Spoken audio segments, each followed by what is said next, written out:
Thank you, Grant. And I do note that it's been a year like no other, so I suppose it's appropriate that we end it with an AGM like no other in our experience. For 123 years, Tasmanian public sector workers have gathered in person to review the year and to recognise the role that this great union has played in building this society. The records will show that in 2020 we met virtually for the first time, and given the impact that this virus and this pandemic has had on our community, on the lives of so many people, I think it's good that it is remembered and permanently recorded in that way. Cometh the crisis, cometh the public sector.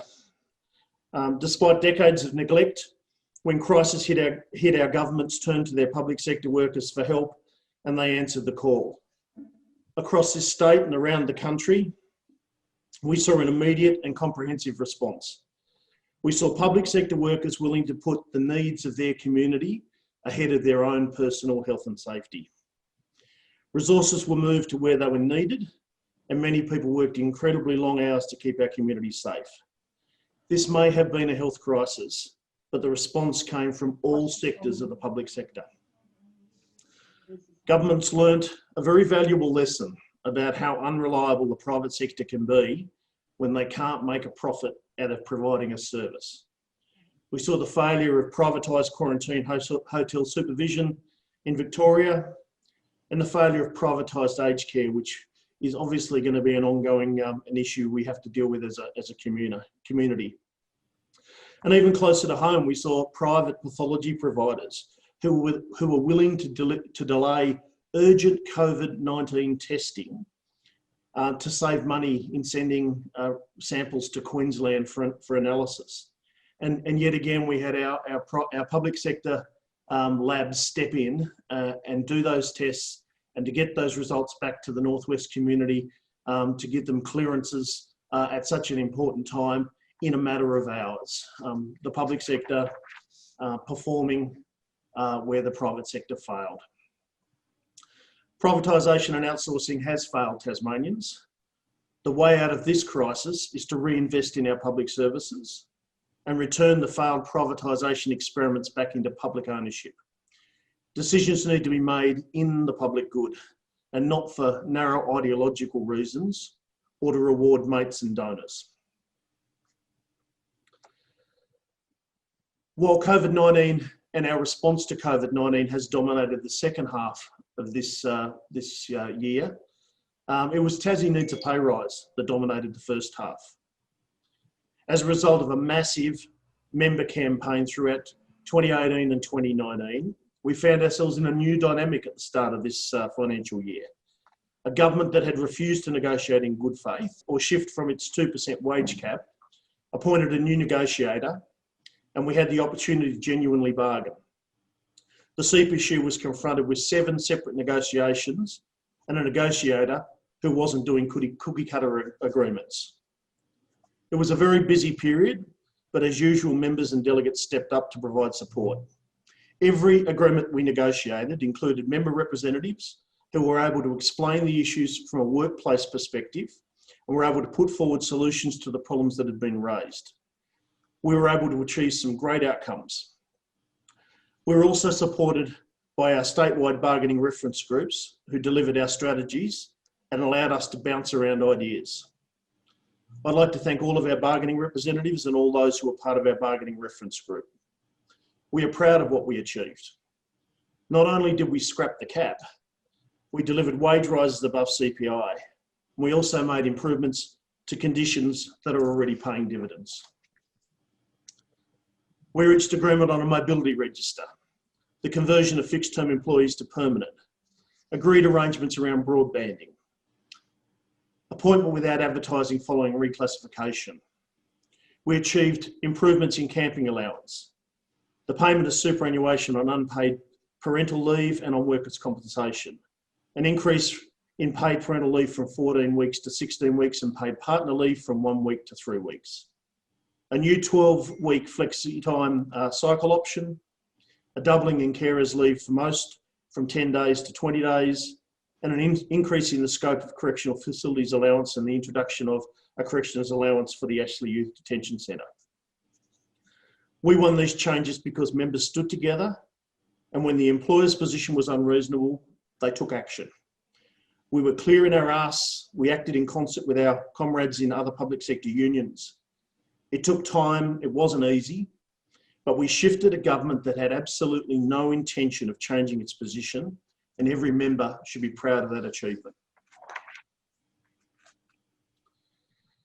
Wages and conditions agreements were not the only challenge in the second half of 2019. The federal government was continuing its attack on unions, and the latest vehicle was its so-called Ensuring Integrity Bill. This bill had nothing to do with integrity. It was all about giving ministers and others with an interest the ability to intervene in democratic unions, to have leaders thrown from office for minor administrative breaches, or even to deregister the whole union. It was anti-union, anti-worker legislation from a government that always backs the big end of town over working Australians. I am so pleased to report we defeated that bill. The ACTU coordinated a campaign that targeted crossbench senators, and your union played a part. I was proud to appear before the Senate inquiry in Hobart last September, along with our fantastic councillor, Tanya Silcock, who's with us today. We told them about the impact the bill would have on our union, and they listened. To be honest, the Hobart hearing was the end of a long week for the Liberal National Senators, who had been around the country listening to proud union members, telling their stories, and by the time they got to Hobart, they could hardly bother arguing with us anymore. I think they knew they were beaten, and they wanted to slink away to their homes and lick their wounds. I'd like to acknowledge Senator Jackie Lambie. At one stage, the only union she was willing to speak to on ensuring integrity was the CPSU in Tasmania. And although her path to a decision was a rocky one, in the end, she was not going to allow Scott Morrison to make it harder for us to do the important job we do. I also acknowledge the Labor and the Green senators who opposed this bill from the start. No questions, no compromise. The year had plenty more highlights. Who will ever forget the global climate rally last November?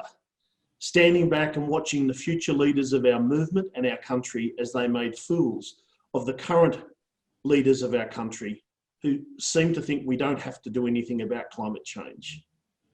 Don't let anyone tell you that young people are individualistic and won't act collectively. They may very well reject the frameworks we've established around collectivism, but they will build their own, and they will be better frameworks. Also in November, we brought our delegates together for a one-day conference. It was an intensive day, and we covered plenty of issues. We got feedback from delegates around our campaign and gave them the opportunity to plot the course for the next stages. We unpacked the government's terms of reference for its state service review and decided it was really all about creating excuses for more privatisation. It was an inspiring day that reminded us how much knowledge and experience our diverse group of delegates have. In January, I was again privileged to be asked to speak on behalf of the union movement at the Change the Date rally. The turnout was huge, and at 1 p.m, as we stood in silence on Parliament lawns, down at the regatta grounds, the cannons began to fire a 21-gun salute as part of our National Day celebrations. As we stood in silence to remember all of our Indigenous brothers and sisters who had lost their lives since the day the British arrived at Sydney Cove, the cannons boomed to celebrate that very day. Here we have the very reason why the date of our National Day should be changed. Not to ignore our past, but to include those who have lived on this continent for 65,000 years in the celebration of what we have achieved as a nation.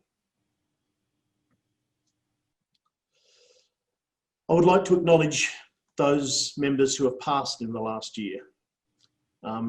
Ray Udian from the Royal, Norma De Veras from Libraries Tasmania, and Craig Oliver from State Growth. I would also like to acknowledge the passing of a former CPSU president in Paul Howard. Paul was a public servant in the true sense of the words. He was a gentleman, a diplomat, and a very good person to spend time with. We were very lucky to have had the privilege of having Paul in our lives, and we thank the entire Howard clan for sharing him with us. We are a family at the CPSU, and over our 123-year history, serving the people of Tasmania, literally hundreds of thousands of people have added their stories to our story. Some have added a sentence, some have added a paragraph, but there is a whole chapter on Paul Happy Howard and the contribution he made to our union and to our community.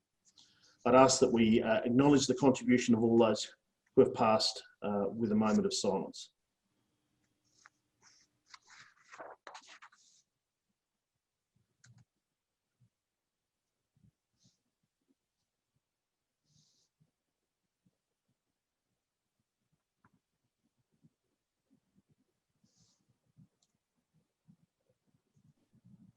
Thanks.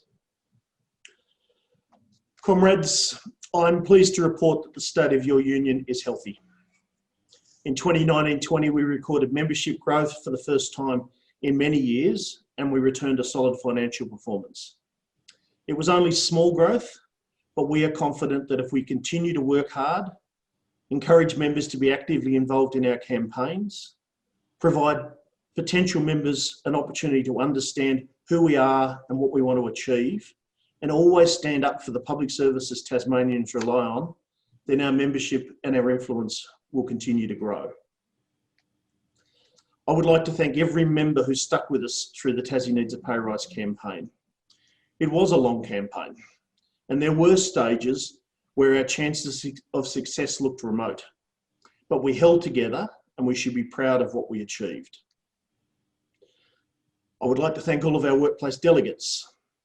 You are the backbone of our union, and without your drive, your commitment and your contribution every single day, we could not achieve anything. I would like to thank your councillors and executive members who give their time to run the union so well. Particular thanks go to our President, Grant Ransley. Whether it's our council, our executive, or with his federal union hat on, Grant is always prepared, willing to ask the difficult questions and honest in his assessments. I personally rely on Grant's counsel and thank him for his commitment. I would like to thank and acknowledge our small staff team. My expectations of this team are always high and often exceeded. Along with all the other challenges we've had in the last year, 3 of our staff were away on parental leave. Yeah, 3 from 14. I think it must have been something in the water. The way the team covered absences and supported each other was inspiring. As members, you should be very proud of the group of skilled professionals we have working with you and for you every day. I would like to acknowledge the other half of our elected leadership team, Thurza White. Thurza is the engine room of our union. She has a remarkable ability to convert ideas, situations, feelings, and opportunities into a clear plan, a plan of action that everyone can then become involved in.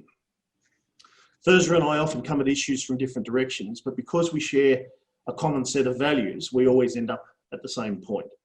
We are very lucky as a union to have Thurza as part of our team. Comrades, the challenge ahead is a big one. History tells us that the neoliberal solution to the COVID recession will be to cut wages, to cut the public sector, and to give billions of dollars to their business mates in the hope they'll employ people.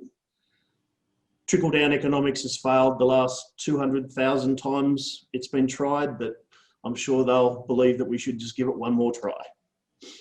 But Australians are getting wise to this, and now we have people like the Reserve Bank Governor telling governments that those old tricks won't work. And what they actually need to do is the opposite. Raise wages, expand the public sector and employ people directly, at least until economic activity, until this produces economic activity that will allow business confidence to rise and businesses can invest. Neoliberals will not give up without a fight, and you can be sure that your union, the CPSU, will be front and centre in that debate for the public good, protecting the services Tasmanians rely on and the people who provide those services. I take great pride in being the General Secretary of the CPSU, and I thank you.